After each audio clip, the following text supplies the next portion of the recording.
কিভাবে বুঝবো যে আমাদের দোয়া আল্লাহ তাআলার কাছে কবুল হয়েছে? এরপরে প্রশ্ন হলো, আমার মা বোন ভাই মাঝে মাঝে গণক কবিরাজ এর কাছে যায়, এমনকি তাদের কথা বিশ্বাসও করে, এখন আমার কি করণীয়?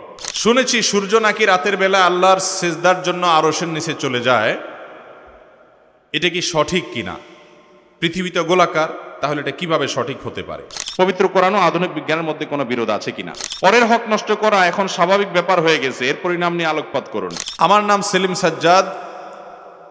আমাদের বাসায় হিন্দু মানুষ ভাড়া থাকে, আর তারা ঘরের মধ্যে ছবির পূজা করে, এখন কি তাদের ভাড়াটিয়া হিসাবে রাখা যাবে কি?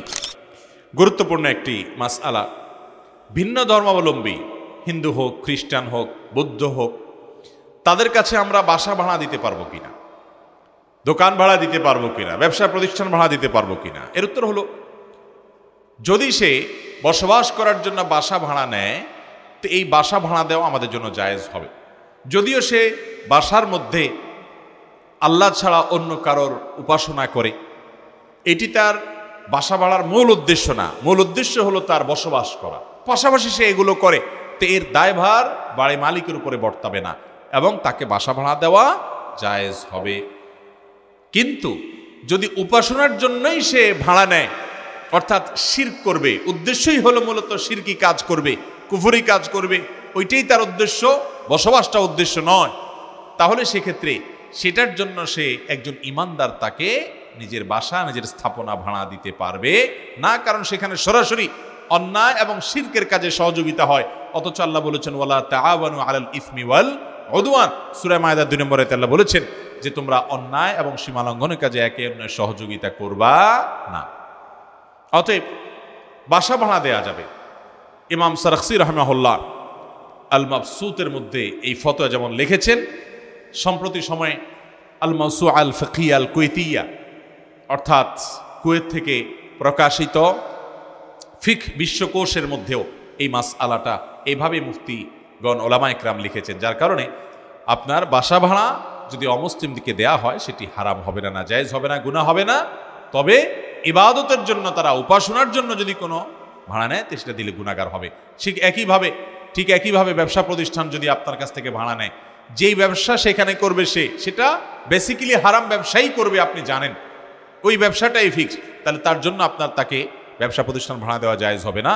কিন্তু যদি তাকে ধরেন আপনি এমন কোনো ব্যবসা প্রতিষ্ঠান করার জন্য ভাড়া দিলেন যেখানে সে হালাল কাজও করবে, হারাম কাজও করার সম্ভাবনা আছে, তাহলে এটা আপনি তাকে ভাড়া দিতে পারেন, কারণ নিশ্চিতভাবে সে হারাম কাজের জন্যই এটা নিচ্ছে, এমনটি চূড়ান্ত নয়। অতএব সে যদি এখানে কোনো অন্যায় করে, কোনো অপরাধ করে, গুনাহ করে, তার দায়ভার তার উপরে বর্তাবে, আপনার উপর বর্তাবে না, ইনশাআল্লাহ। এরপরে প্রশ্ন হলো, আমার মা বোন ভাই মাঝে মাঝে গণক কবিরাজ এর কাছে যায়, এমনকি তাদের কথা বিশ্বাসও করে, এখন আমার কি করণীয়? ভাইরা আমার, গণক কবিরাজের কাছে যাওয়া, শুধু যাওয়া তাদের কাছে নিজের ভাগ্য গণনার জন্য, ভাগ্যে কি আছে দেখার জন্য, এই উদ্দেশ্যে শুধু যাওয়াও যদি হয়, সেটাও গুনাহের কথা, অপরাধের কথা। সহিহ মুসলিমের হাদিসে বর্ণিত হয়েছে, নবী করিম সাল্লাল্লাহু আলাইহি সাল্লাম বলেছেন, মান আতা আররাফান, যে ব্যক্তি কোনো গণকের কাছে আসে, এই ব্যক্তির 40 দিন পর্যন্ত নামাজ কবুল হয় না। এত বড় জঘন্য অপরাধ এটি। আর আবু দাউদের হাদিসে বর্ণিত হয়েছে, নবী করিম সাল্লাল্লাহু আলাইহি সাল্লাম বলেছেন, মান আতা কাহিনান ফাসাদ্দাকাহু, যে ব্যক্তি কোনো গণকের কাছে যায় এবং গণকে, কবিরাজে তারে ভবিষ্যৎ বলে দেয়, তোমার কপালে এটা আছে, সেটা আছে, ইত্যাদি ইত্যাদি, তাহলে এই ব্যক্তি ওই ব্যক্তির গণকের কথা যদি বিশ্বাস করে, তার কথার প্রতি ঈমান আনে, অর্থাৎ সে ভবিষ্যতে কি হবে না হবে, এই গায়েবের মালিক, এই কথা যদি সে বিশ্বাস করে, তাহলে সে কোরআন আয়াতের বড় খেলাফ করলো। আল্লাহ তাআলা কোরআনে কারিমে স্পষ্ট করে বলে দিয়েছেন যে আসমান এবং জমিনে গায়েব আল্লাহ ছাড়া আর কেউ জানেন না। কুল লা ইয়ালামু মান ফিস সামাওয়াতি ওয়াল আরদিল গায়বা ইল্লাল্লাহ, আল্লাহ ছাড়া আসমান জমিনে নবমণ্ডল ভূমণ্ডল কেউ গায়েব জানে না। এই আয়াতের সে অস্বীকার করলো, আল্লাহ তাআলা আলিমুল গায়ব, এটাকে সে অস্বীকার করলো, এই জন্য সে বেঈমান হয়ে যাবে। এবং নবী সাল্লাল্লাহু আলাইহি সাল্লাম বলেছেন, ফাকাদ কাফারা, এই ব্যক্তি কুফরি করলো কিসের উপরে? বিমা উনজিলা আলা মুহাম্মদ, মুহাম্মদ সাল্লাল্লাহু আলাইহি সাল্লামের প্রতি যা নাজিল হলো সেটাকে সে অবিশ্বাস করলো। এই জন্য ভাইরা আমার, এই সমস্ত গণক টনকের কাছে কোনো ইমানদারের জন্য যাওয়া জায়েজ নাই। কোনো মা বোন যদি এরকম করেন তাদেরকে বোঝাতে হবে যেটা ইমানের প্রশ্ন, তোমার ইমান থেকে তুমি বের হয়ে যাবে যদি তাকে গিয়ে বিশ্বাস করো। আর যদি বিশ্বাস নাও করো, শুধু যাও চেক করার জন্য, তারপরেও তোমার 40 দিন ইবাদত কবুল হবে না। এটা কবিরা গুনাহ এবং মহাপাপ, অপরাধ, ইমান ধ্বংস করার মতো একটা বিষয়। আমাদের সমাজে বিভিন্ন বিভিন্ন আপনার প্রতিষ্ঠান করে করে এই সমস্ত গণকরা দেখবেন অনেক আংটি বিক্রি করে, পাথরের অ্যাডভার্টাইজ দেয়, বিভিন্ন ভিডিও দেখবেন ফেসবুক ইউটিউবে ছাড়ে, টেলিভিশনে তারা দেখবেন যে বিভিন্ন অ্যাডভার্টাইজ করে যে আংটি নাকি ভাগ্য পরিবর্তন করে, তারা নাকি মানুষের হাত দেখে ভাগ্য বলে দেয়। এদের কাছে যাওয়া, এদেরকে বিশ্বাস করা এটা অপরাধ। এবং একটা সভ্য সমাজে এই ধরনের আপনার অবৈজ্ঞানিক, এই ধরনের কুসংস্কার, এই ধরনের হাস্যকর এবং প্রতারণামূলক কর্মকাণ্ডকে কখনো বৈধ দেওয়া, এটা কখনো যৌক্তিক কাজ হতে পারে না। এজন্য প্রশাসনের কাছেও আমাদের উদাত্ত আহ্বান থাকবে, যারা এই ধরনের প্রতারণা করে, যারা মানুষের ভাগ্য বলে দেওয়ার মতো এরকম হাস্যকর দাবি করে এবং ভাগ্য বদলে দেওয়ার মতো আংটি দিয়ে যারা এরকম কথা বলে, তাদেরকে আইনের আওতায় আনা উচিত এবং এগুলোকে নিষিদ্ধ করা উচিত, শাস্তির মুখোমুখি করা উচিত। আরে তার আংটি যদি আপনার ভাগ্য বদলাতে পারে, তাহলে সে নিজে কেন এই আংটির ব্যবসা নামছে? একটা আংটি সে পরে নিলেই তো হয়ে যায়, একটা কেন তার 10 আঙ্গুলে 10 আংটি পরে 4 দিন পাল্টা নিলেই হয়, ভাগ্য পাল্টা নিলেই হয়। আপনি একটু চিন্তা করেন, সে নিজের ভাগ্য বদলানোর জন্য আংটি বেচে, আর আপনারে বলতেছে আংটি কিনলে ভাগ্য পাল্টে যাবে। এর চাইতে বড় প্রতারণা আর কি হতে পারে? অতএব এ ধরনের প্রতারণামূলক কথা বিশ্বাস করা যাবে না। আমরা অনেকে দেখা যায় এই সমস্ত গণকদের কাছে যায়। অনেক জায়গায় দেখবেন যে বিভিন্ন রেল স্টেশনে রাস্তার আশেপাশে টিয়া পাখি বসে থাকে, অনেকগুলো চিঠি থাকে। এগুলো আস্তে আস্তে উঠে গেছে সমাজ থেকে, যদিও এখন একটা আধুনিক ভার্সন বাইর হয়েছে যে ওই ঢাকা শহরের দেখা যায় বসুন্ধরা সিটির মলে, অমুক বড় সুপার মার্কেটে তারা বিশাল বড় অফিস করে ভিডিও তারা বাইর করে অনলাইনে অফলাইনে, যে আপনার ভাগ্যের তালা কোনোভাবে খুলছে না, আপনি বারবার বিদেশ যেতে চান কিন্তু ব্যর্থ হচ্ছেন, বিয়ে করতে চাচ্ছেন কিন্তু হচ্ছে না, আবার ওই যে বলে যে প্রেমে ব্যর্থ হচ্ছে, অর্থাৎ 2 নম্বর কাজ করে ব্যর্থ হচ্ছেন, সেই 2 নম্বর কাজও করাতে আপনাকে হেল্প করবে তারা। এরা হলো প্রতারক, জাতীয় প্রতারক। এই জাতীয় প্রতারকদেরকে আইনের আওতায় আনতে হবে, তাদেরকে নিষিদ্ধ করতে হবে। এ ধরনের প্রতারণা এবং এ ধরনের কুসংস্কারচ্ছন্ন কর্মকাণ্ড এগুলা করা যাবে না। মানুষের ঈমান হরণ করছে, টাকা পয়সা হরণ করছে, সব ধ্বংস করছে। অতএব এগুলো বিশ্বাস করা যাবে না। শুনেছি সূর্য নাকি রাতের বেলা আল্লাহর সিজদার জন্য আরশের নিচে চলে যায়, এটা কি সঠিক কিনা? পৃথিবী তো গোলাকার, তাহলে এটা কিভাবে সঠিক হতে পারে? খুবই দরকারি একটি প্রশ্ন ভাই। এটি ইমাম বুখারী রাহিমাহুল্লাহ বিভিন্ন মুহাদ্দিসিনে কেরাম থেকে বিশুদ্ধভাবে বর্ণিত। তারা বিশুদ্ধভাবে বর্ণনা করেছেন যে নবী করিম সাল্লাল্লাহু আলাইহি সাল্লাম বলেছেন একবার সূর্য ডুবার পর, যে এই সূর্য ডুবার পর সে আল্লাহ রাব্বুল আলামিনের আরশের নিচে গিয়ে সিজদা করে। এখন প্রশ্ন হলো, আমরা জানি পৃথিবীর এক প্রান্ত যখন অন্ধকার হয়ে যায়, সূর্য যখন এই প্রান্ত থেকে ডুবে যায়, এর মানে হলো পৃথিবীর অন্য প্রান্তে সেটা উদিত হয়েছে, আলো দিয়েছে। তো পৃথিবী থেকে এই সূর্য এক মুহূর্তের জন্য পৃথিবীর চারপাশ থেকে সরে গিয়ে আরেক জায়গায় চলে যায় না। তার নবী করিম সাল্লাল্লাহু আলাইহি সাল্লাম কিভাবে বললেন যে সূর্য আল্লাহর আরশের নিচে গিয়ে সিজদা করে? এটা হলো প্রশ্ন। এই প্রশ্নের উত্তরে মুহাদ্দিসগণ, হাদিস বিশারদ উলামায়ে কেরাম বিশদ আলোচনা করেছেন। সবার আগে বলতে হবে, পৃথিবী যে গোল এবং এটির প্রদক্ষিণের যে বিষয়টা আছে, এটির চতুর্পাশে যে বিভিন্ন গ্রহ, বিভিন্ন নক্ষত্র যে প্রদক্ষিণ করে, এবং সূর্যের যে প্রদক্ষিণ করার বিষয়টি আল্লাহ তাআলা কোরআনেই সূরা ইয়াসিনে বলেছেন, ওয়াশ-শামসু তাজরি লিমুস্তাকাররিন লাহা যালিকা তাকদীরুল আজিজিল আলিম।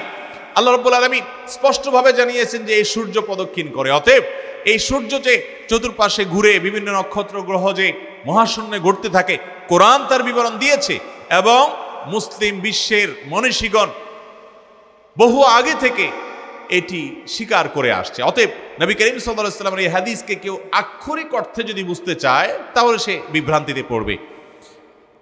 তিনি যে বলেছেন সূর্য পৃথিবীর এক প্রান্তে যখন দেখা না যায়, ডুবে যায়, তখন সূর্য আল্লাহ রাব্বুল আলামিনের কাছে আল্লাহকে সিজদা নিবেদন করে। এটার রূপ কি হবে, কাইফিয়ত কি হবে? মুহাদ্দিস উলামায়ে কেরাম বলেছেন এটার কাইফিয়ত একমাত্র আল্লাহ তাআলা ভালো জানেন। তবে নবী সাল্লাল্লাহু আলাইহি সাল্লাম এর হাদিস থেকে বিশুদ্ধভাবে যখন প্রমাণিত হয় কোনো বিষয়, তখন সেটার কাইফিয়ত বা তার ধরন আমাদের জানা না থাকতে পারে, কিন্তু সেটাকে অস্বীকার করার কোনো সুযোগ নাই। সেটা কয়েকভাবে হতে পারে। একটা ভাবে এরকম হতে পারে, অনেকগুলো ব্যাখ্যা মুহাদ্দিসিনে কেরাম দিয়েছেন, তার একটা এমন হতে পারে যে সূর্য তার কাজই করতে থাকে, কিন্তু তার মতো করে সে সিজদা করে। কারণ আপনারা জানেন আল্লাহ রাব্বুল আলামিনের জন্য জমিনের যত, ধরাপৃষ্ঠের যত সৃষ্টি আছে সকল সৃষ্টি আল্লাহকে সিজদা করে, কিন্তু প্রত্যেকের সিজদা হয় ভিন্ন ভিন্ন। একটা গাছ সিজদা করে, তার সিজদা হলো আল্লাহ রাব্বুল আলামিনের নির্দেশের আনুগত্য করা। আল্লাহ রাব্বুল আলামিন তাকে যে জন্য সৃষ্টি করেছেন এবং যে জিনিসটা তার ভিতর দিয়ে রেখেছেন সেই সার্ভিস সে আজীবন দিয়ে যাওয়া, এটা এক প্রকারের সিজদা তার জন্য। অতএব সূর্য সে এক প্রান্ত থেকে যখন অন্য প্রান্ত সে চলে যায়, ওই সময় আল্লাহ রাব্বুল আলামিন তাকে আল্লাহকে সিজদা নিবেদন করার মতো তার জন্য উপযোগী কোনো ব্যবস্থা রেখেছেন যে সে সেভাবে আল্লাহকে সিজদা নিবেদন করে, এবং সেই সিজদা আরশে আজিমকে লক্ষ্য করে সে নিবেদন করে। ওইটাই নবী সাল্লাল্লাহু আলাইহি সাল্লাম বুঝিয়েছেন, এবং এটার আরো নানামুখী ব্যাখ্যা, বিশদ আলোচনা মুহাদ্দিসিনে কেরাম করেছেন। আমরা শুধুমাত্র এই একটি ব্যাখ্যাই নিলাম, যেটা আমাদের বোঝানোর জন্য যথেষ্ট, যে পৃথিবীর এক প্রান্ত থেকে যখন আরেক প্রান্ত চলে যায় ওই সময় সিজদা নিবেদন করে সূর্য, তার মতো করে সিজদা নিবেদন করে। একটা পিপিলিকা, একটা গরু, একটা ছাগল, একটা মুরগি, একটা হাঁস, যে কোনো সৃষ্টি আল্লাহ রাব্বুল আলামিনের আনুগত্য করে এবং প্রত্যেকে আল্লাহ তাআলার তাসবিহ নিবেদন করে, যেমনটি কোরআনে বলেছে যে ইমিন শাইইন ইল্লা ইউসাব্বিহু বিহামদি। দুনিয়াতে এমন কোনো শাই নেই, এমন কোনো জিনিস নেই যে আল্লাহ তাআলার তাসবিহ পাঠ করে না, নিবেদন করে না। এখন আপনি যদি তাসবিহ পাঠ করা মানে যদি বলেন কই গাছে তো সুবহানাল্লাহ বলে না, কই মাছে তো সুবহানাল্লাহ বলতে আমি শুনি না, তাহলে এটা আপনার বোকামি হবে। সে তার ভাষায়, আল্লাহ রাব্বুল আলামিন জানেন যে কিভাবে সে তাসবিহ নিবেদন করে। ঠিক একইভাবে এই সূর্য আল্লাহ তাআলার কাছে সিজদা নিবেদন করে। শুধু তাই নয়, হাদিসে আসছে আল্লাহর কাছ থেকে অনুমতি প্রার্থনা করে যে এক প্রান্ত থেকে আমি অপর প্রান্তে যাচ্ছি, এখন যাবো কিনা। তো আল্লাহ তাআলা যদি বলেন তাহলে সে ঘুরতে থাকে, আবার এক প্রান্ত ঘোরার শেষ করার পর আবার অনুমতি চায়, আল্লাহ তাআলা আবার অনুমতি দেন। কিয়ামত যেদিন হবে সেদিন আল্লাহ তাআলা তাকে বলবেন না, তুমি আর প্রদক্ষিণ করার অনুমতি নাই, এবং সেদিন কিয়ামত হবে। এই জন্য পশ্চিম দিক থেকে সেদিন সূর্য উদিত হবে, পাল্টা উদিত হবে। এই জন্য আল্লাহ রাব্বুল আলামিনকে সিজদা কিভাবে সে নিবেদন করে তার এই প্রদক্ষিণ কর অবস্থার মধ্যেই সেটার কাইফিয়ত বা ধরন আল্লাহ তাআলা ভালো জানেন। কারণ আলমুল গায়বের সব বিষয়, সকল কাইফিয়ত বা ধরন ইমানদার বেঈমান যেই হোক না কেন পৃথিবীর মানুষ সব রপ্ত করতে পারে না। যদি গায়েবের সব কিছুই আপনি রপ্ত করে ফেলেন, তাহলে আর আল্লাহ রাব্বুল আলামিনকে আল্লাহ হিসাবে আপনি স্বীকৃতি দিলেনটা কি? এই জন্য আল্লামা ইকবাল বলেছেন, জুজ সমাজ মে আ গই ও ফির খোদা কেউ কর হুয়া। যে আপনার বুঝের মধ্যে যাকে ক্যাপচার করে ফেলছেন, তার সব আপনি ধরে ফেলতে পারছেন, সে আবার আল্লাহ হলে কিভাবে? আল্লাহ তো সেই মহান সত্তা যে আপনি তাকে অ্যানালাইসিস করে গবেষণা করে তার সব কিছু আয়ত্ত এবং রপ্ত করে ফেলতে পারবেন না। তিনি তো অসীম, তিনি তো সসীম নন।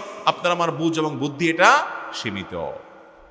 অতএব নবী আকরাম সাল্লাল্লাহু আলাইহি সাল্লাম থেকে বিশুদ্ধভাবে বর্ণিত এই হাদিসকে মুহাদ্দিসিনে কিরাম প্রত্যেকেই এটার চমৎকার ব্যাখ্যা দিয়েছেন এবং বলেছেন যে এর কাইফিয়ত বা ধরন আল্লাহ তাআলাই সবচাইতে ভালো জানেন। তবে এটি বিশুদ্ধ হাদিসে বর্ণিত। এরপরে প্রশ্ন হলো, কিভাবে বুঝবো যে আমাদের দোয়া আল্লাহ তাআলার কাছে কবুল হয়েছে? ভাইরা আমার, দোয়া কবুল হয়েছে এরকম নিশ্চিত হওয়ার মতো কোনো সুযোগ বা কোনো উপায় কোরআন এবং হাদিস থেকে জানা যায় না যে হ্যাঁ এ দোয়া কবুল হয়ে গেছে লিখে দেওয়া যায়, নিশ্চিতভাবে বলে দেওয়া যায়। তবে এই সম্পর্কে মুসনাদ আহমদে বর্ণিত আবু সাঈদ খুদরি রাদিয়াল্লাহু তাআলার একটি হাদিস আছে। সেই হাদিসটি আমাদের মাথায় থাকা দরকার। সেটি হলো, নবী করিম সাল্লাল্লাহু আলাইহি সাল্লাম বলেছেন যে বান্দা আল্লাহর কাছে যদি, কোনো মুসলমান যদি আল্লাহর কাছে কোনো দোয়া নিবেদন করে, দোয়া কবুলের অন্যতম প্রধান শর্ত হলো হালাল উপার্জন। সেটি ঠিক থাকার পর যদি কেউ দোয়া করে এবং সে যদি কোনো অন্যায় কাজের জন্য দোয়া না করে এবং আত্মীয়তার বন্ধন ছিন্ন করার জন্য দোয়া না করে, অর্থাৎ খারাপ দোয়া যদি না করে, তাহলে আল্লাহ তাআলা অবশ্যই তার দোয়া কবুল করেন। সেটার তিনটা প্রক্রিয়া আছে। এক, সে যা চাইছে আল্লাহ তাআলা সেটাই দিয়ে দিয়েছেন, হয়তো একটু আগে বা পরে। দুই, আল্লাহ তাআলা সে যা চাইছে সেটা দেন নাই, কিন্তু আল্লাহ রাব্বুল আলামিন এর বিনিময়ে তাকে আজর, পুরস্কার কিয়ামতে এমন দিবেন যেটা এর চাইতে অনেক বড়। তিন, আল্লাহ রাব্বুল আলামিন তার দোয়াটা যেটা সে চাইছে হুবহু সেটা দেন নাই, কিন্তু আল্লাহ তাআলা তার বিনিময়ে তার এমন ক্ষতি থেকে তাকে হেফাজত করেছেন যেটা সে দোয়ায় উল্লেখ করে নাই। তিনভাবে তার দোয়া কবুল হতে পারে। অর্থাৎ ইমানদারের দোয়া এটা বিফলে যায় না যদি সে শর্ত পূরণ করে দোয়া করতে পারে। অতএব দোয়া কোনো না কোনোভাবে কবুল হয়, এতটুকু নিশ্চিত।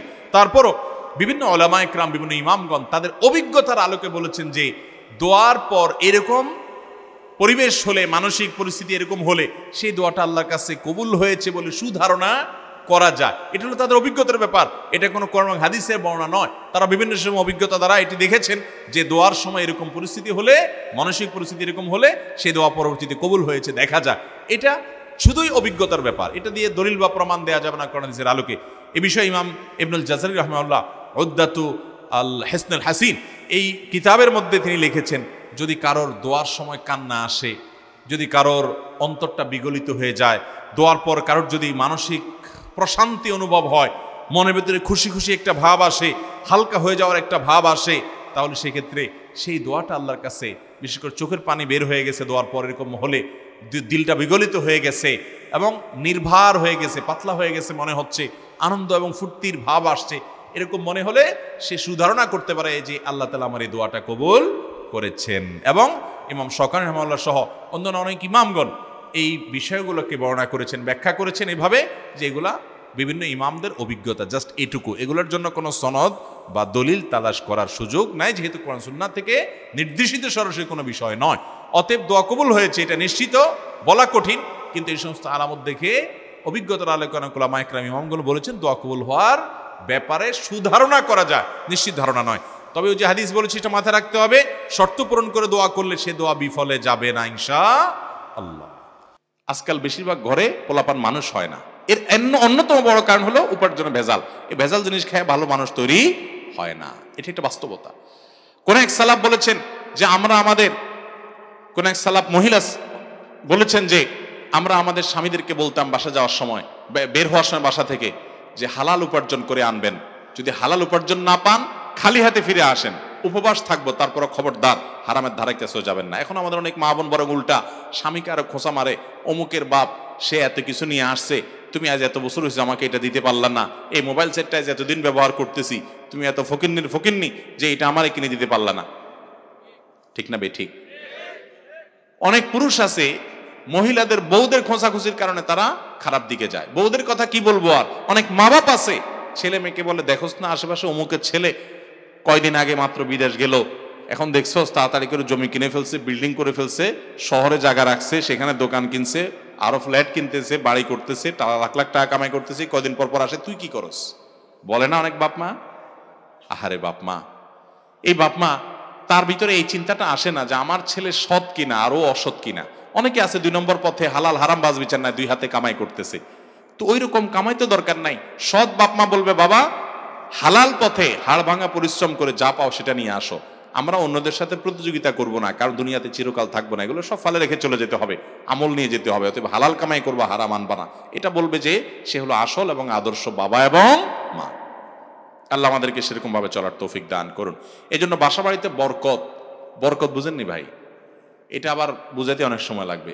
এক কথায় বুঝাই, বরকত হলো কল্যাণ। একজনে মাসে 10,000 টাকা কামাই করে, কোন রকম ডাল ভাত খেয়ে তার সংসারটা চলে যায়, 20,000 টাকা কামাই করে, কোন রকম ডাল ভাত খেয়ে তার সংসার চলে যায়, আলহামদুলিল্লাহ।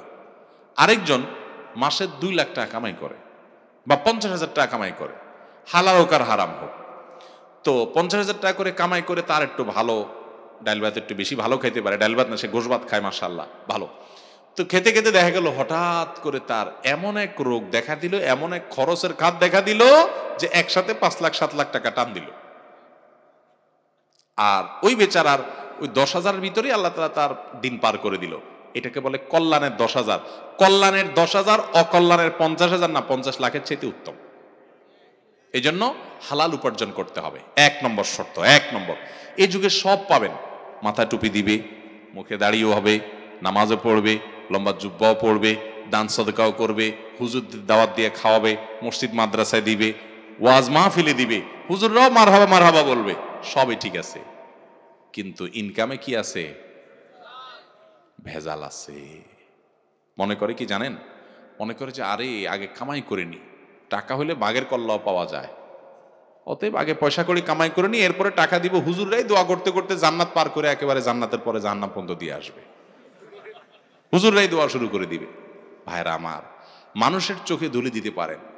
অনেক লোক আছে যে আরে কামাইলো, এরপর একটা বয়সে এসে দাড়ি তসবি টুপি সব নিয়ে উনি ফেরেশতা হয়ে গেছে। ওনার পিছনের কোনো ইতিহাস উনি কাউকে জানাতে চায় না। মানুষের চোখে দুলে দিতে পারবেন, কেউ টের পায় না, কিন্তু আল্লাহ সবকিছু, বান্দার হক এত ডেঞ্জারাস বিষয়। এজন্য আমার যুবক ভাইদেরকে আমি বলি, আপনারা শপথ করেন যে আমি সৎ হব। মনে রাখেন, আশেপাশে সৎ মানুষ বেশি না অসৎ মানুষ বেশি? যেমনে টাকা পাইছে, কারে মারা যায় মারি, আমার দরকার দিন শেষে পয়সা। ঠিক না বেঠিক? এটা তো সবাই করে। আপনি আর ব্যতিক্রম কি হলেন? আপনি ব্যতিক্রম হন। আমার বিল্ডিং দরকার হলে হবে না, আমার দরকার হলে বাড়িতে দালান হবে না, আমার দরকার হলে জমি কিনা হবে না, আমার দরকার হলে ছেলেটা পুরান কাপড় পরে চলবে, মুখটা ছোট থাকবে, এলাকা মাতবরি সর্দারি হবে না, দরকার নাই। আমি সৎ হব, আমার প্রতিটা টাকা টন টন করে বাঁচবে। একটা মজার কথা বলি, যারা অসৎ এবং 2 নম্বর পথে টাকা কামাই করে মানুষের হক মেরে খায়, এদেরকে আপনি অনেক সুখী মনে করেন, ওদের চাইতে দুঃখী দুনিয়াতে নাই। কেন দুঃখী জানেন? কারণ ও জানে যে ও একটা চোর। আমি হুজুর মানুষ, আমি জানি না যে উনি চোর কিনা। উনি আয়সা 50,000 টাকা দিয়ে দিলেন মাহফিলে। আমি বললাম আল্লাহ হাজী সাহেবকে কবুল করেন, বলেন সুবহান আল্লাহ। আপনারা বলেন সুবহান আল্লাহ। এটা আমি বললাম কারণ আমি জানি না, তাই না? কিন্তু উনি নিজেরটা নিজে তো জানে যে এ কাম করছে। সে মনে মনে বলবে আল্লাহ, এ তো সব মানুষের রক্ত চোষা টাকা দিলাম আমি। হুজুর এত মারহাবা টারহাবা বলে লাভ কি? আমি যে চোর, আমি যে বাটপার, আমি যে চিটার, এটা তো আমার নিজেরটা নিজে জানি, সেটা মনে করবে না? এটারে বলে অপরাধের অদৃশ্য জ্বালা। শুনেন, আপনি যখন 2 নম্বর পথে টাকা কামাই করে বুড়া হয়ে যাবেন, বুড়া, বাড়ি গাড়ি অনেক হয়েছে, হালাল হারাম বাজবিচ্ছে না, সুদ ঘুষ 2 নম্বরই করে কামাই করলেন, আপনার ছেলে মেয়েরা মোছে তাও দিয়া চলবে, নাতিরা ফুটানি দেখাবে, হ্যাঁ আমার দাদার টাকা, আমার বাপের টাকা, হাব ভাব নেবে, সবাই খুব ফুর্তি ফার্তা করবে। আর আপনার মনের ভিতরে তখন শুধুমাত্র এই কথা আনচান করতে থাকবে যে হায় রে, এ সব তো 2 নম্বর টাকা, ওরা তো জানে না। ঠিক না বেঠিক?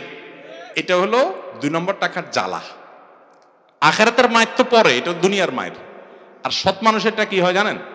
সবাই তারে পাত্তা দেয় না, আরে গরিব মানুষ কিছু করতে পারে না জীবনে, কারণ যে সৎ ছিল, যে তেমন কিছু করতে পারে নাই, কিন্তু তার ভেতরে একটা সুখ থাকে। সেটা কি?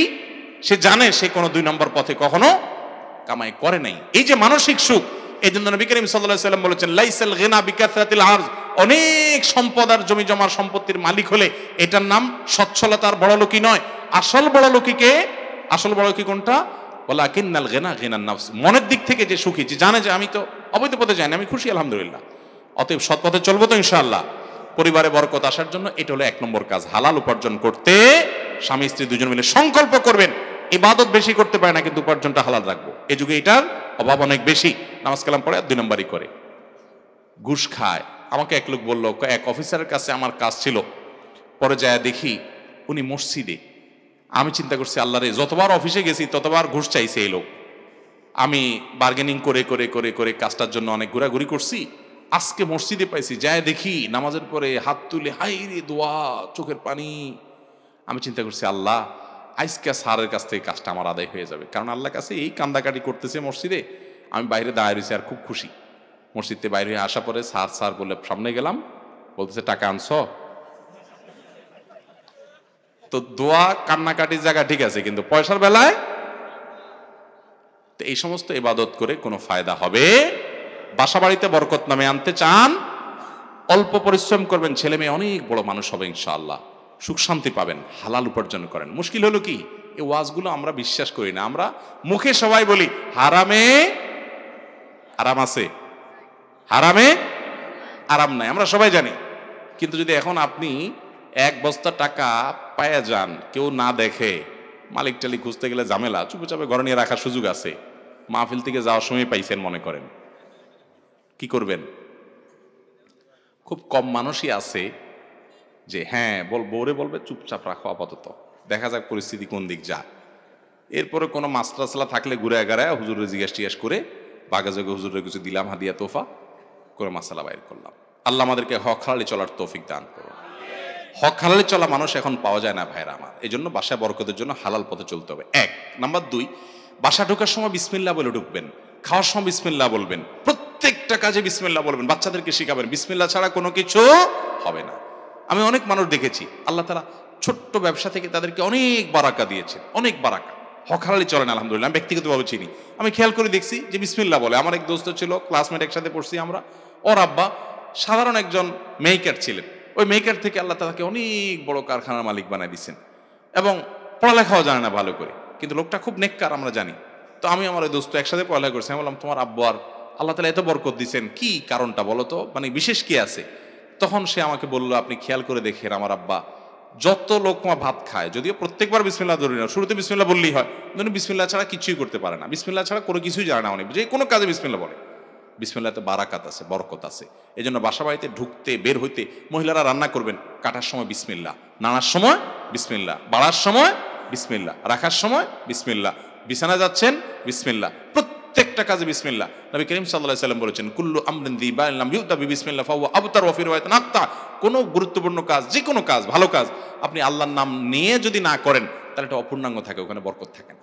এই জন্য বিসমিল্লাহ বলবেন, ঠিক আছে তো ইনশাআল্লাহ।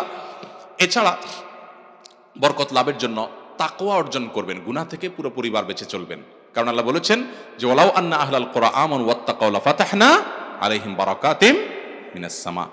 কোনো পরিবারের কোনো এলাকার মানুষ যদি তাকওয়ার উপরে চলে, হারাম থেকে বেঁচে চলার কসরত করে, আল্লাহ তাআলা আসমান থেকে বরকত নাজিল করে দেন। আল্লাহ তাআলা আমাদের বাসা বাড়িতে বরকত দিয়ে পরিপূর্ণ করে দিন।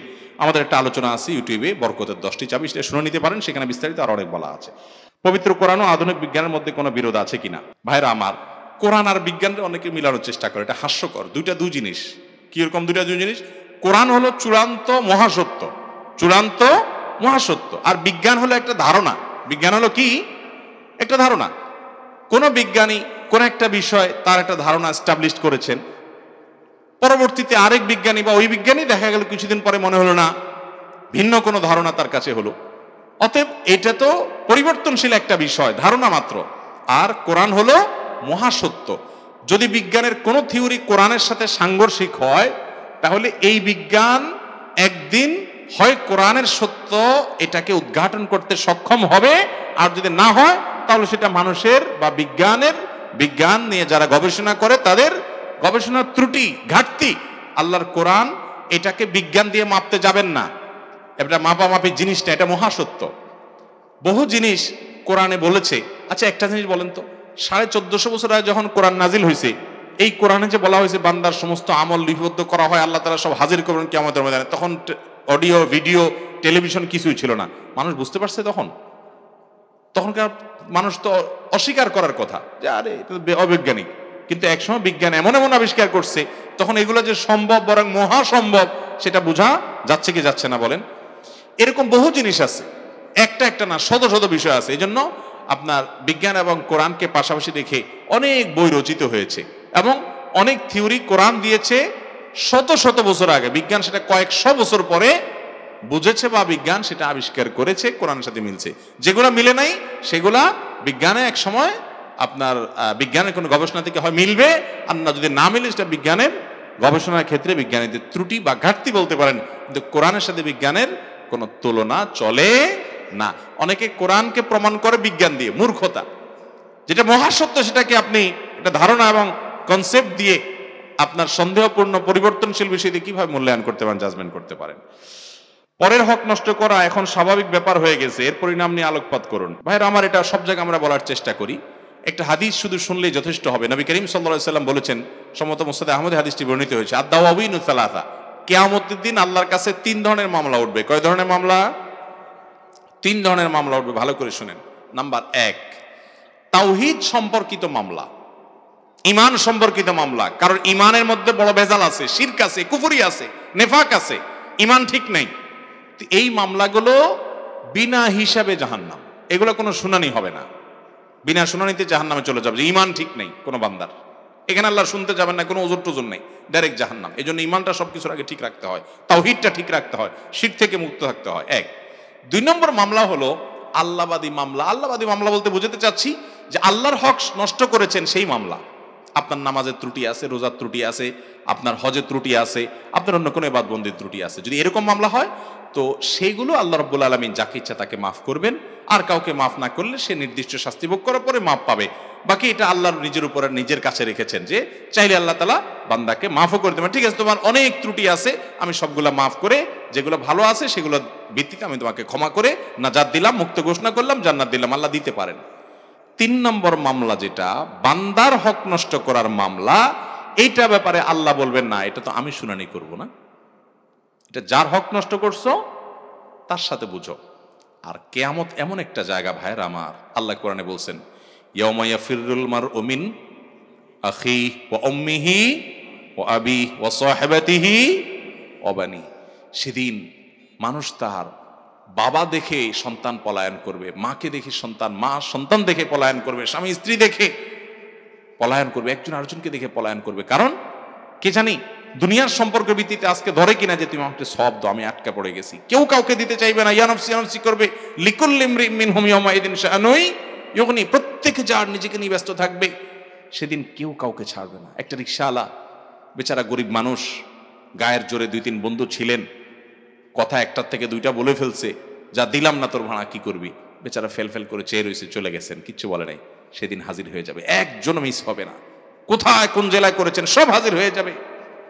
কোন বাসের কন্ডাক্টরকে ধরে ধমক দিয়েছেন, গালি দিয়েছেন, ধাক্কা দিয়েছেন, বেচারা কিছু করতে পারে নাই। আপনারা 4-5 যুবক কলেজে পড়েন, গায়ের জোর আছে, ধমক দিয়েছেন, চেয়ে চেয়ে চলে গেছে, কিছু বলতে পারে নাই। কিয়ামতের ময়দানে তাকায় দেখবেন সব হাজির হয়ে গেছে, একজনও বাদ নেই।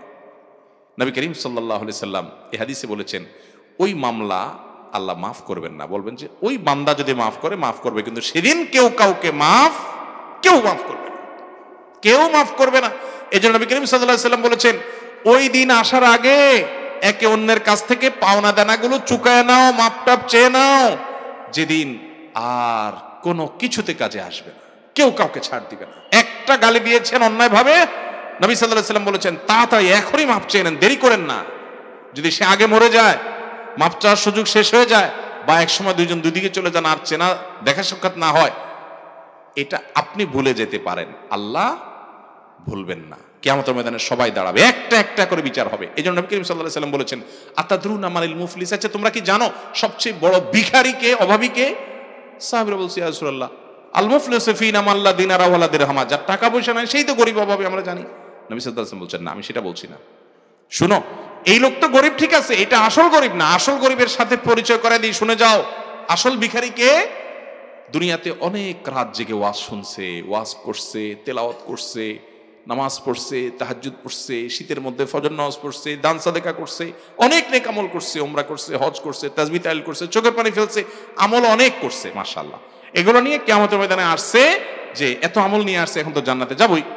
এরপরে সব পাওনাদার হাজির হয়ে বলছে আল্লাহ এই লোক অনেক আমল করছে ঠিক আছে, কিন্তু আমি রিকশাওয়ালা ছিলাম, আমার কলারটা ধরে একদিন একটা ধাক্কা দিছে আল্লাহ, আমি কিছু করতে পারি নাই, সেদিন আমার গায়ে জোর ছিল না আল্লাহ, আমি এই লোকের কাজ করছি আল্লাহ, আমাকে ফাঁকি দিছে আল্লাহ, এই লোক আমার দোকানে কর্মচারী ছিল, ক্যাশ থেকে টাকা নিচ্ছে, আমি টের পাই নাই, আমার কাছে আপনি যখন জানাইছেন জানতে পারছি, আমি এখন এগুলোর বিচার চাই। স্ত্রী বলবে আল্লাহ স্বামী আমার গায়ে হাত তুলছে, অনেক মারছে, অন্যায় করছে, আমি কিছু বলতে পারি নাই, কিছু হইলে তালাকের ভয় দিত, আমি তখন বিচার পাই নাই আল্লাহ। আরেকজন বলবে আল্লাহ দুনিয়ার আদালতে গেছি, টাকা পয়সা দিয়ে উকিলদেরকে কিনে বিচার নিয়ে গেছে, আমি বিচার পাই না, এখন বিচার চাই। একজন একজন করে সবাই হাজির হবে। আল্লাহ রাব্বুল আলামিন তিনি কারোর প্রতি জুলুম করবেন না, তিনি ইনসাফ প্রতিষ্ঠা করেন, প্রতিটা মানুষের হক দিবেন।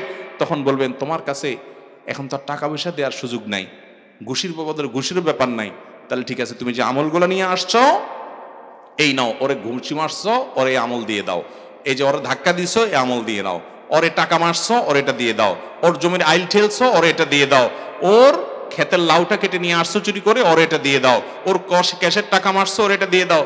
দিতে দিতে তার আমল সব শেষ, পাওনাদার এখনো শেষ হয় নাই। এবার কি হবে? আল্লাহ রাব্বুল আলামিন বলবেন সব তো তোমার শেষ, আমল যা নিজে করে আসছো সব মানুষকে দিয়ে শেষ হয়ে গেছে, এখনো পাওনাদার বাকি আছে, ঠিক আছে এবার তাহলে পাওনাদারদের পাপের বোঝা তুমি নাও, নিয়ে নিয়ে দায় পরিশোধ করো, দেনা পরিশোধ করো।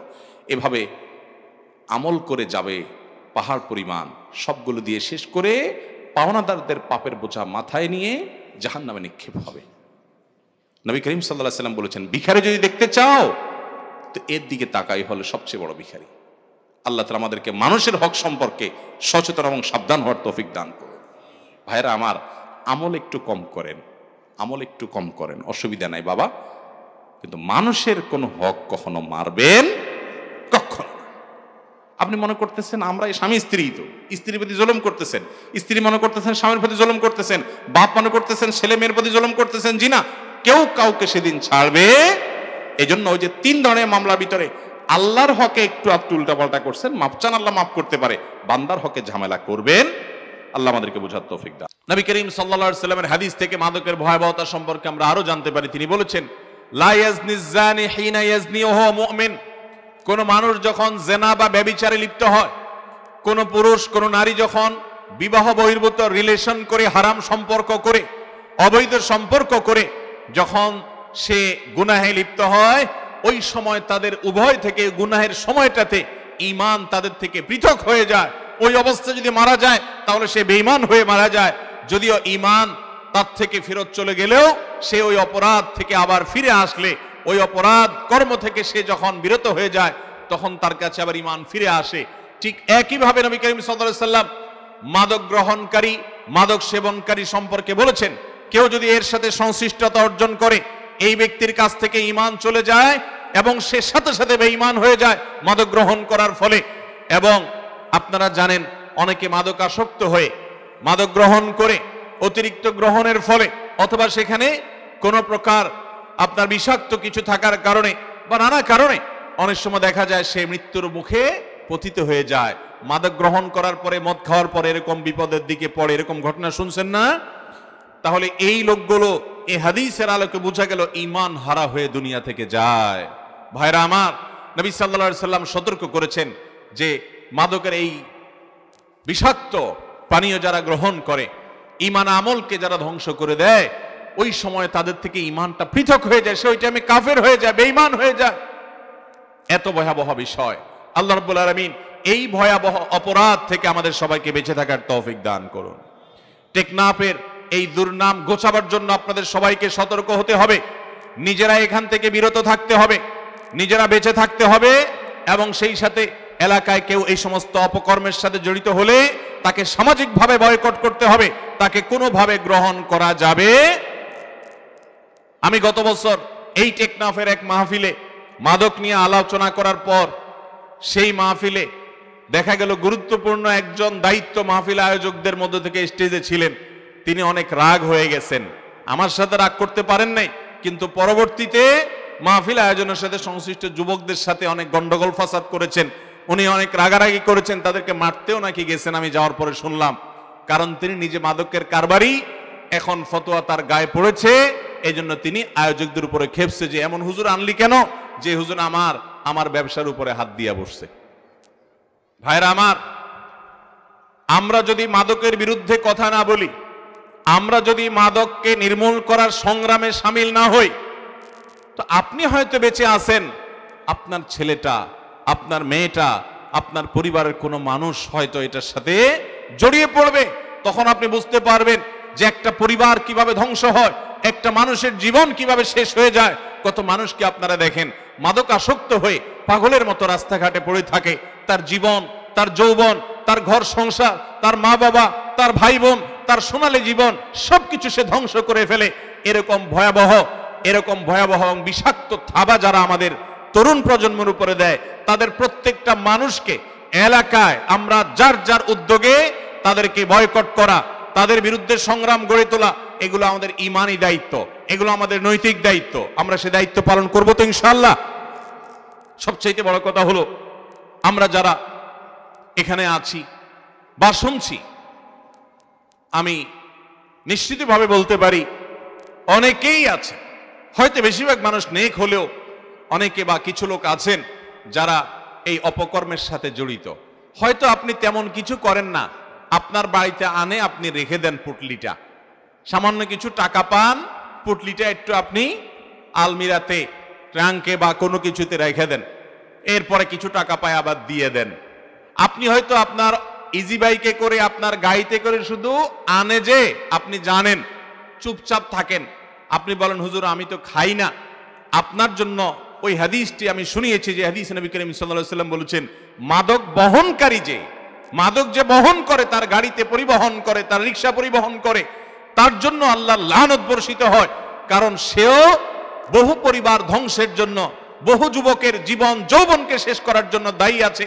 এজন্য আমরা প্রত্যেকে, আমার 2 টাকা উপার্জন কম হোক, আমার লাভের দরকার নাই, আমি একটু না খেয়ে থাকলাম, একটু পয়সাওয়ালা কম হলাম, কিন্তু আমি হারামে পা বাড়াবো না, কারণ হারামে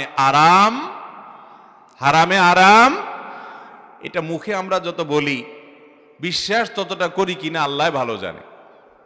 বিশ্বাস করি, এটার প্রমাণ হবে আমার আশেপাশে সবাই হারাম টাকায় লাল হয়ে যাচ্ছে। হারাম টাকায় একটার পর একটা তলা বানাচ্ছে, বিল্ডিং বানাচ্ছে, জমি কিনছে, ব্যাংক ব্যালেন্স করছে, চকচকা গাড়ি নিয়ে চলছে।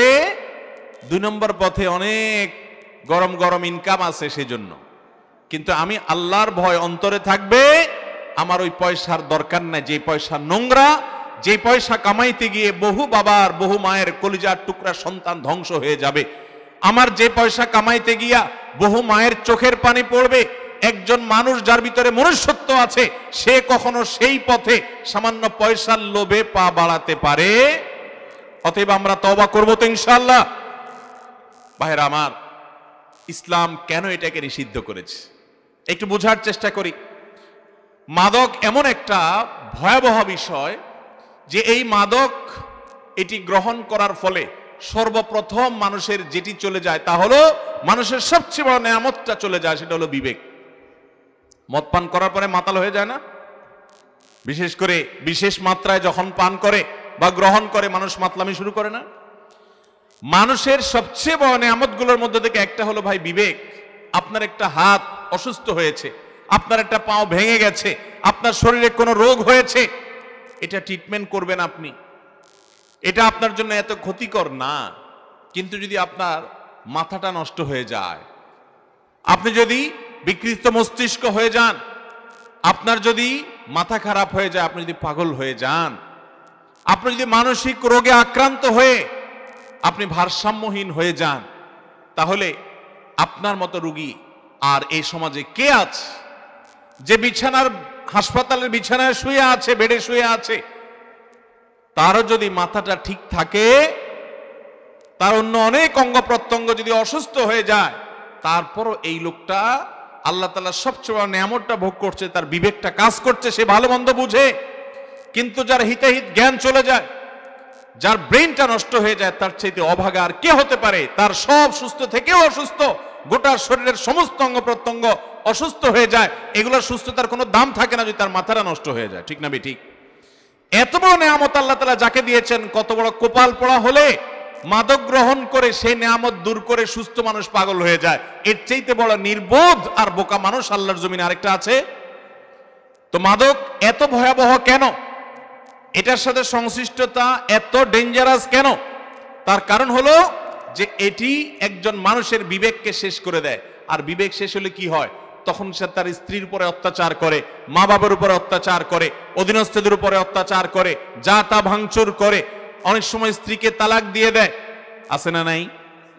অনেক সময় দেখা যায় নিজের ক্ষতি নিজে করে ফেলে, সমাজের মানুষের ক্ষতি করে ফেলে, সে কাজ কামের দিকে আর মনোযোগী হয় না, সারাদিন শুধু মাদক জোগাড় করার জন্য চুরি ছেঁচড়ামি থেকে নিয়ে এমন কোনো অপরাধ নাই যে সে করে না। তাহলে এক মাদক কতগুলো অপরাধ করে দেখেন। একটা মাদক থেকে মানুষ বিকৃত মস্তিষ্ক হয়ে সে তার স্ত্রীর উপরে অবিচার করে, তালাক দিয়ে বসে, মা বাবার উপর অত্যাচার করে, নিজে কাজকর্ম ছেড়ে দেয়, পড়াশোনা ধ্বংস হয়ে যায়, তার ক্যারিয়ার ব্যবসা বাণিজ্য শেষ হয়ে যায়, নিজের টাকা পয়সা শেষ হলে চুরি ছেঁচড়ামি করে হলেও সে মাদকের টাকা জোগাড় করার চেষ্টা করে। এবং দুনিয়াতে যত খুনি দেখবেন, যত খুনির হিস্ট্রি আমরা জানি, বেশিরভাগ খুনিরা খুনের আগে তারা মাদক গ্রহণ করে বলে আমরা জানি। তার মানে মাদক গ্রহণ করার পর তার দ্বারা মানুষ খুন করা কোনো ব্যাপার না, তার দ্বারা জেনা ব্যভিচার করা কোনো ব্যাপার না, তার দ্বারা মা বাবার সাথে বেয়াদবি করা কোনো ব্যাপার না। কারণ যার মাথারই ঠিক নাই তার দ্বারা সবকিছু করা সম্ভব। এই জন্য ইসলাম মাদকের ব্যাপারে এত কঠিন জায়গায় গিয়েছে। আমরা আমাদের দেশে মাদক নিয়ন্ত্রণের কথা বলতে শুনি। আমরা প্রশাসনকে এবং সরকারকে অনুরোধ করব যে মাদক নিয়ন্ত্রণ নয়, মুসলিম প্রধান অঞ্চলে মাদক নির্মূল করতে হবে। নিয়ন্ত্রণ নয়, বরং নির্মূল করতে হবে। জায়গায় জায়গায় যদি মাদক এর বিপণন কেন্দ্র খোলা হয়, মাদকের বুথ খোলা হয়, সেখানে যদি নির্দিষ্ট বয়সের লোকেরা তথাকথিত লাইসেন্স নিয়ে মাদক গ্রহণ করার সুযোগ পায়, তাহলে মানুষ মাদকের দিকে আরো বেশি অগ্রসর হয়ে যাবে। ভাইরা আমার, এই উপমহাদেশে বাংলাদেশের মানুষ বিশেষ করে এই দিক থেকে এমন এক নেয়ামতের মধ্যে আছে, এই নেয়ামতের মধ্যে আমাদের আশেপাশের কোনো দেশ নাই। না মায়ানমার আছে, না ভারত আছে, না নেপাল আছে, না শ্রীলঙ্কা আছে।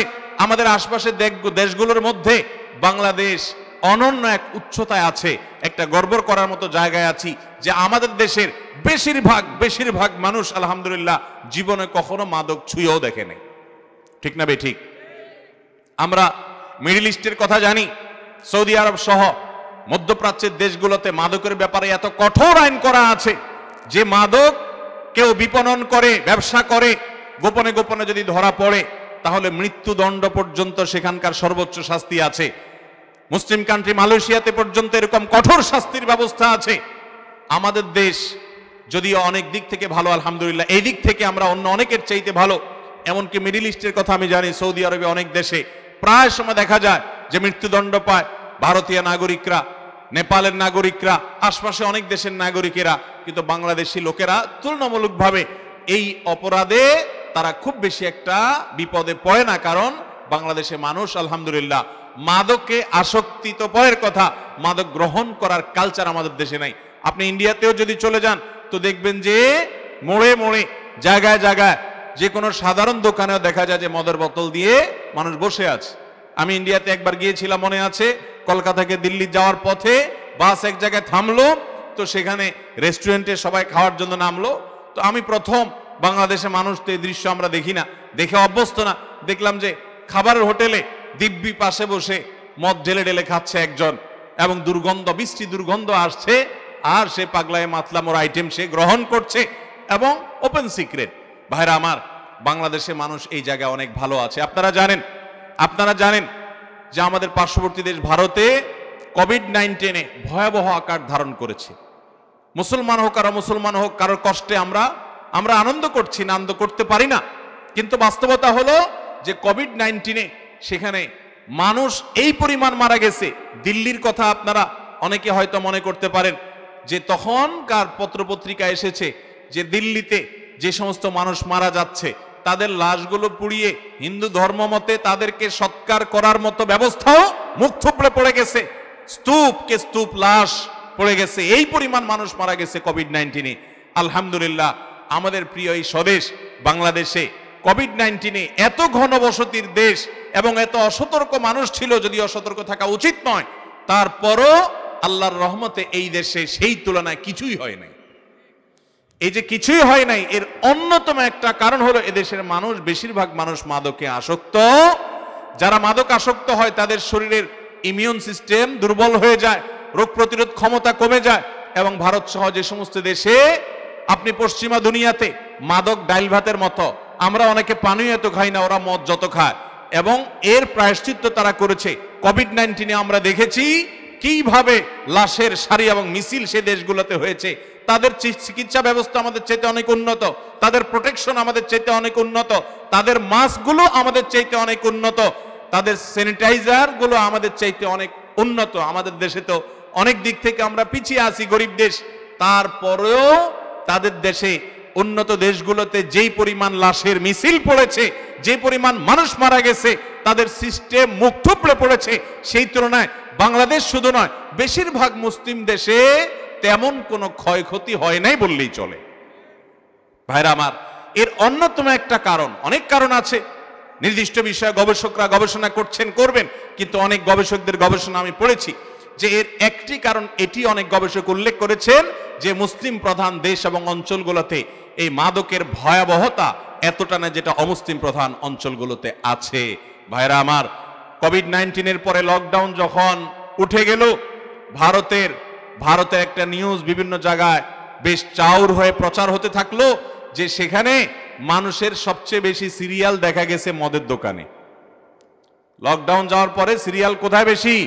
মদের দোকানে, কারণটা ছাড়া তারা বাঁচে না। আমি সবার কথা বলছি না, ভারতে বহু মুসলমান আছেন, বহু আল্লাহ ভীরু মানুষ আছেন, এমনকি হিন্দু ধর্মাবলম্বী অনেকে আছেন যারা মাদক গ্রহণ করে না। আমি সবাইকে দোষারোপ করছি না, কিন্তু অনেকেই করে। কিন্তু সেই তুলনায় আমাদের দেশে মানুষ আলহামদুলিল্লাহ অনেকটা নিরাপদ আছে। কিন্তু এটিকে ধ্বংস করবার জন্য শয়তান কিছু অসাধু ব্যবসায়ীকে টাকা পয়সার লোভে ফেলে তাদেরকে দিয়ে এই মাদক বিক্রি, বিপণন, চোরা কারবারি এটার সাথে তাদেরকে জড়িয়ে ফেলছে, এবং এই টেকনাফ দিয়ে ঢুকে গোটা দেশ শেষ হয়ে যাচ্ছে। ভাইরা আমার, কত যুবককে দেখেছি আমি, কত যুবককে দেখেছেন আপনারা, যেই যুবক মা বাবার অবাধ্য হয়ে গেছে, একমাত্র কারণ হলো মাদক। কত স্বামীকে আপনারা দেখেছেন স্ত্রীকে রেখে সংসার ফেলে রেখে সে এরকম উচ্ছন্নে চলে গেছে এবং সে তার সোনালী সংসারকে ধ্বংস করে দিয়েছে, কত নারীর জীবনকে তছনছ করে দিয়েছে, কত সন্তান বাবার স্নেহ থেকে বঞ্চিত হয়ে গেছে। কারণ হলো এই মাদক। এই মাদক আপনি তো সেখান থেকে বিক্রি করে হয়তো 200-400 2-4 হাজার টাকা প্রতিটা ট্যাবলেটে বোতলে এই হারাম জিনিস বিক্রি করে কামাই করলেন। ভাইরা আমার, হারামেরও তো একটা স্তর থাকে।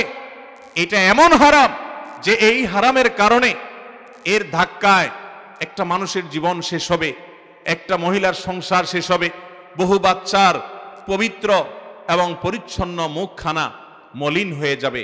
আল্লাহ আপনাকেও তো সন্তান দিয়েছে। আপনার যদি এরকম দুর্ঘটনার মধ্যে এরকম বিপদের মুখে আপনার সন্তান যদি বাবাহারা হয়ে যায়, তারা যদি ক্ষতিগ্রস্ত হয়, আপনার কাছে কেমন লাগবে?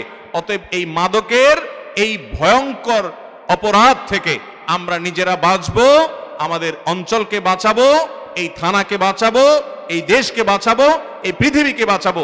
অতএব মাদকের বিরুদ্ধে আমরা সবাই যুদ্ধ এবং সংগ্রাম করবো ইনশাআল্লাহ। সবাই চেষ্টা করবেন তো ইনশাআল্লাহ?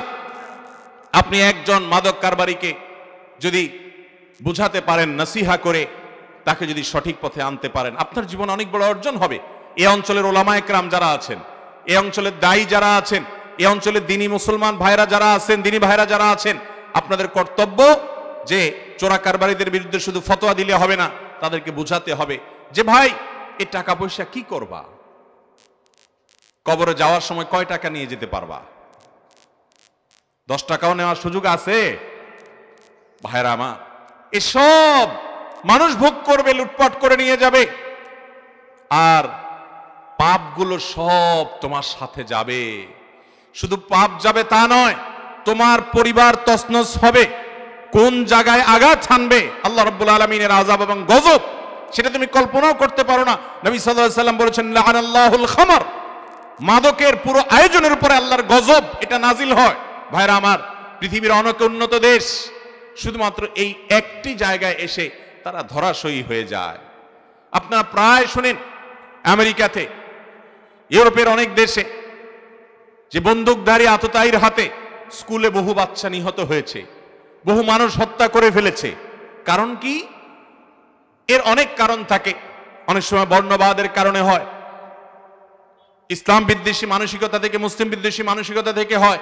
আবার অনেক সময় দেখা যায় ওই বন্দুকধারী অনেক কোমলমতি শিশুকে হত্যা করে ফেলেছে, অনেক নিরপরাধ মানুষকে হত্যা করে ফেলেছে। অন্য কোনো বিষয় নাই, সে মাদকে আসক্ত মাতাল হয়ে কাজ করছে, প্রায় শোনা যায় না?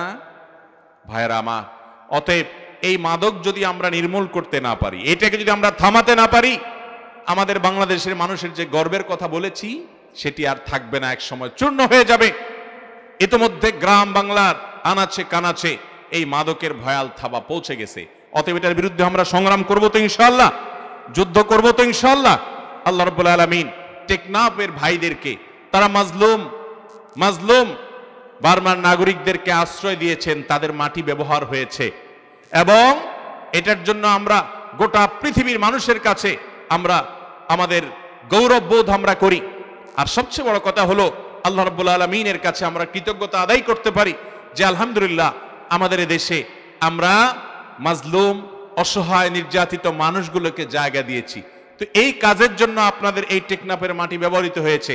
আপনারা গর্বিত টেকনাফের মানুষ হওয়ার কারণে, কিন্তু আপনাদের এই এলাকাতে সামান্য কিছু কুলাঙ্গারের কারণে যে আপনাদের নামে কলঙ্ক হয়, আপনাদের যে দুর্নাম হয়, সেই দুর্নামের বিরুদ্ধে আপনাদেরকে সোচ্চার হতে হবে। তখন টেকনাফ হবে বাংলাদেশের সবচেয়ে আদর্শ উপজেলা, আদর্শ থানাগুলোর মধ্যে থেকে একটা। চেষ্টা করবেন না আপনারা ইনশাআল্লাহ? আপনারা সবাই যদি জেগে যান, ইনশাআল্লাহ আমরা বেঁচে যাব, গোটা দেশ বেঁচে যাবে, মুসলিম উম্মাহ বেঁচে যাবে।